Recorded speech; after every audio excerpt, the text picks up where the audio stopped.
Au nom du Père et du Fils et du Saint-Esprit, ainsi soit-il. Chers amis, nous fêtons donc saint Ambroise de Milan, le convertisseur de saint Augustin. Saint Augustin voit une communauté très soudée autour de son évêque contre l'empereur Théodose qui essaye de prendre la cathédrale pour y établir un culte arien.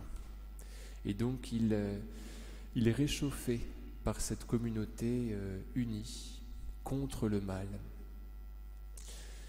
Et il est sceptique, c'est-à-dire qu'il est orgueilleux, il n'a pas encore adhéré à la foi chrétienne, mais il se laisse gagner au Christ petit à petit par la chaleur du Christ, qu'il sent à travers son Église.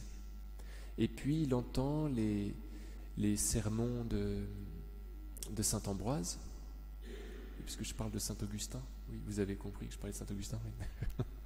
Oui. Et donc il entend les sermons de saint Ambroise qu'on fête aujourd'hui. Et en tant qu'avocat, il ne peut y être que sensible. Mais ce n'est pas cela qui lui fait demander le baptême, c'est le fait de voir Ambroise prier. À l'époque, on priait avec les psaumes, on priait à l'aide de prières toutes faites, on rentrait dans une prière déjà écrite, et là, il le surprend à prier intérieurement. Et il se dit, mais il est vraiment en train de parler avec quelqu'un. Cet homme-là est vraiment en train de parler avec quelqu'un. Et donc il sent la présence de Jésus autour de cet Ambroise qui prie.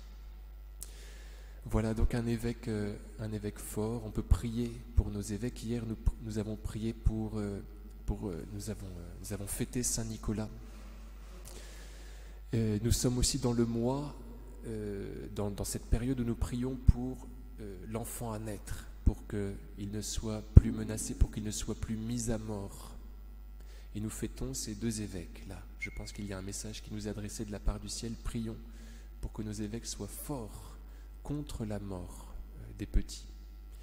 Saint Ambroise l'aurait certainement été si ce massacre avait été perpétré à son époque. C'était le cas, mais d'une façon beaucoup moins forte.